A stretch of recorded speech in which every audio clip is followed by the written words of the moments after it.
He's a candidate for mayor in the great city of Danbury. We're joined, as we are every week, by Roberto Alves. Hey, Roberto. Hey, Roberto. Good morning, gentlemen. Good morning, Dean and team. Are you guys still holding up your going out of business signs, or are you listening to the office? Wow. Right out of the gate. Shots fired. Wow. So We don't play games anymore, guys.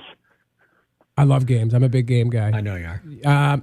So where we last left off on the Ethan and Lou show, I mentioned to you that we were going to talk about retail weed sales. So now I'm actually, this is a direct question because I don't know off the top of my head. I think I know. Did the current administration put a retail weed sales moratorium in place and say we're going to push it off for a year to do more research? That's the case, right? Yes, there's a moratorium currently in Danbury on retail weed sales. It came through our zoning commission. I don't recall the current administration out of the mayor's office saying anything or not on it. And again, that's what we're looking for in Danbury, folks who aren't afraid to be out there in front of things, even if they are a little controversial. People want folks who are going to stand up for what they believe in. And if somebody disagrees with you, you have that conversation with them to get them to know where you stand on certain things. I personally don't believe we needed a year moratorium on this. I think it was just another opportunity to, kick the can down the road or just linger and wait. And they'll tell you it's because they wanted to get it right. You don't need a year to get it right. It's because they're afraid of any blowback. It's always about, optics with them. And for us, it's about effectiveness and getting things done. Our position here on the Ethan and Lou show, him and I agree. We've talked about this. All the, these different towns have the ability to opt in or opt out of retail weed sales, and most of the surrounding communities did that right away or put a moratorium in place. So Ethan and I believe that the rest of the communities, as you mentioned last week, are going to be looking for us to be kind of their gateway to buy retail weed in the area. So I'm going to assume you support this? Yeah, I wouldn't use the word gateway because then that brings up a whole other bunch of it was a poor choice of words. Gateway yeah. drug, right? Yes, it was. No, but I do support it, guys. We're the region city, and I laugh because my opponent's team has been very dishonest with some campaign tactics, and maybe we'll get into it in a little bit if you guys don't mind. But we are the region city, and we should be run like it. People look to us for leadership, and there's been a lack and a void of that here. It's a vacuum, and on top of that, these surrounding communities are saying no. I say yes because 3% of the tax, there's going to be a 3% tax on the cannabis products, and Danbury gets to keep that 3%. So when these surrounding communities don't have it, I am not sure when the New York law goes into effect. People are going to come here to buy, and 3% of that is going to stay in Danbury. I'm not saying no to money on something that's clearly legal now. Now, if I remember correctly, it's going to be handled in terms of smoking in public, or at least this is the way I remember it. It's going to be handled like cigarettes, which as a cigarette smoker, I know you're not really allowed to smoke anywhere. But there was also talk of designated public smoking areas. So we know most people, it's an edible or something, right? Right. But people will smoke weed. Do you support public areas for weed smoking? Yeah, as long as it's equitable, Lou. I think how that public area came about is a city is also allowed to say you can't, smoke it on in certain areas. And then with this new law, when it was passed, it severely limited where you can smoke tobacco products or marijuana. Right? Like technically, you're probably not going to be able to walk down Main Street and do either one of those. So what you do is you have to create an area where people can go and partake in, a legal activity. And I say equitable because, it's still up to a landlord, and it's within any landlord's right to say there's no smoking in the residence they're renting to somebody else. So when you think of like our city center or downtown area, a lot of people are renters. And if that were to happen, you want to give them somewhere where they can easily find accessible to go and do this, right? You don't want to create little pocket parks on the outskirts of the city where people who don't have cars can't get to. So yeah, I support that because at the same time, if I'm walking down, again, Main Street with my family, I don't want my children, let alone like walking behind a cigarette because I can't stand it. I'll step back and wait for somebody to move forward a little bit. If that's happening, I'm not asking anybody to put anything down, but it's the same thing with kids and family. They don't want to walk behind that smell, and we know it does smell. I don't care for your tone. It's a quality of life that's got to be fair for everybody. Did you hear what I said? No. I said, I don't care for your tone. I said, like I go as far, if I'm like smoking in public, I purposely go as far away from families and people as I possibly can. And somehow, like a magnet, there's always like a family that just appears out of nowhere. Of course. But go ahead, you were saying. No, but Lou, I respect that. You just said you try, and that's all people ask for. I'm not bothering the person who's doing it. I wait and let them go and do their thing. I just think we have to be respectful for all. There's folks who don't like it. There's folks who like it, and we can come up with an equitable solution for everybody. Do you smoke weed or take cannabis products? I do not. Have you ever? Yeah, I have. Okay. Now, in the past, in past segments, right, you have come on and we've talked a little bit about your opponent, Dean Esposito. And I think as recently as last week, you brought up him not living in Danbury. And I don't know if you saw some of the social media comments this week from the articles that I published, but you got some. I don't have anything specifically in front of me. I'm just paraphrasing. There were some people being critical of you, saying that you're lying about where Dean lives. Talk on that for a second. Listen. Well, Dean's couch surfing in Danbury right now. I mean, it's clear. We all know he's staying at a friend's house. It's not his place, and that's fine.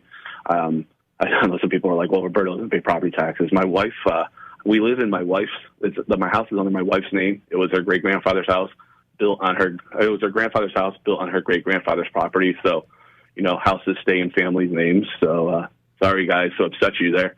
But Dean was living in Brookfield, and before his announcement, just recent, a few weeks or maybe a month before he announced his run for mayor, very calculated, they changed his voter registration.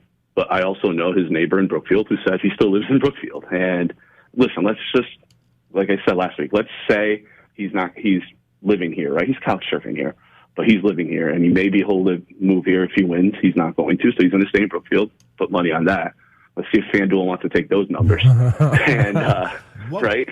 But the fact of the matter is here. He talks about how great Danbury is, how it's been the best city, but he won't answer my question. If Danbury was so great, why did it take you running for mayor to move here? Why haven't you been here the last 15 years? Why did you leave? Right? Those are easy questions. He's not answering. I'm asking every question. Every time he asks me if I'm going to defund something, I come back and I say it, and he still goes and perpetrates these lies that I'm going to defund the police department when we know that's not the case. But he won't answer my questions. And he talks about party endorsements. I asked him, Dean, do you or do you not support Donald Trump? Dean, you're coming on after me. Here's another chance. Do you or do you not support Donald Trump? Why did you leave Danbury? Right? You're not answering these questions. You don't want to debate me. You're scared to debate me. We asked for 4. You gave me 1. Did you guys watch the debate, actually? No, I still haven't seen it. No, but I really think, I don't know.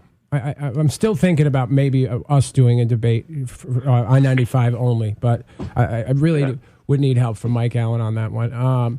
He's, by the way, Mike I want to do a town hall, and I'm gonna work on planning that hopefully before the election, and I'm gonna invite my opponent to do it in person. I don't think he'll show up, but he just hasn't been showing up to anything. If it's easier for him, I can host it in Brookfield. But we're going to do a couple things. People are really excited for us, and we're upset with him. We're upset with the lies that they're spreading about us. We've already answered all those things, and guys, we're fathers and grandkids, and my heart was broken yesterday. I had to fly out for a business trip real quick because I'm sitting here talking to business leaders like we talked about before, and my wife sends me a message. My kids are in my in-laws' house, and they're reading a mailer that was sent out, and my 6-year-old daughter, after my son, who's 8, is reading it to help her with some words. She goes, Daddy, why is he lying and why is he so mean? And I didn't think we had that in Danbury, right? And that's what the Republican Party has resorted to because their backs are against the wall. We've outworked them. They've been to hundreds of houses. We've been to over 20,000 houses. We are, prepared and articulate in our debates. And they weren't ready. They're sitting there muting themselves, answering, having people behind camera giving questions. And that's not what Danbury needs. It's not what Danbury deserves. And Danbury's looking to move forward. And I'm very excited for the opportunity to lead this city forward. And I really thank you, gentlemen, for what you've been doing every week, giving us both fair and ample time to answer questions. And I hope we get some of those answers to those 2 questions I asked earlier. Roberto Alves joining the show, candidate for mayor of Danbury. Do you dislike your opponent, Dean Esposito? So I don't dislike him, but I am upset with him. I'm disappointed in him. I've always said he was a good guy. He's a good guy, but the things being said are paid by his campaign and approved by him. So they have to cross his face. What was the lie that stuck out? The mailer that your daughter was reading. What is the lie you're saying they're lying about you? Well, it's just the son in the police, Lou. My brother-in-law is a Danbury cop. I have family who are law enforcement officers all over the world, actually. And I've made it clear that I'm not going to. And he was asked in a forum, has he ever heard me say that? And he had to answer no, because he knows that's not true. And, Danbury doesn't deserve that kind of politics. When we're saying that Dean wasn't living in Brookfield with Danbury or isn't, I mean, we have stuff that backs that up, right? That wasn't something we just pulled out of the sky. He's trying to make something stick that's just, not resonating with people. People are upset with that, what he did. And I'd love to move forward from that. And we're excited again. Election Day is November 2nd. We're working. We have plans. We have ideas. The debates show that. We'll host another town hall, and we can go in front of the voters and do it together if you'd like. And if he doesn't, that's fine. We're just going to keep going through with our plans and move Danbury forward and let it be the city, and we'll be the leadership in the city that Danbury deserves to be. All right. So one thing before we let you go, Roberto Alves on the show right now. You asked him a question directly during this segment that Dean can feel free to answer or not. I'm just letting you know I'm not going to ask it. Ethan and I have a rule on this show that we don't talk about Donald Trump or Joe Biden. So. Oh no, that's fair, guys. I won't sorry. directly. I'm just we're doing our thing in the politics wise, and again, understood. He heard. They're listening.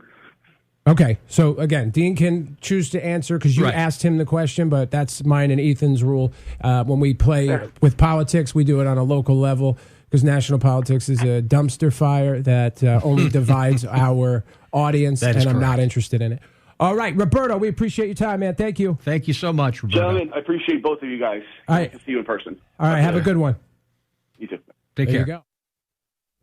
All right, sir. So coming up on the show, Ethan, Dean Esposito will answer to what Roberto had to say, and we got questions for Dean about retail weed sales and what they think about that, their position on it. So we'll do all that stuff. We also want to find out if Dean knows how to break dance. I used to break dance back in the day. I think it's very important. Really? That local politicians know how to break dance. Should be an interesting interview. If not, I will show him some moves. Okay, I'm sure I do this knee spin thing. That. Yeah. I used to do a lot of stuff I can't do anymore. Roller skating, skateboarding, break dancing. Look at you. I was a cool kid. Now I suck. You should be running for mayor. Yeah, I should.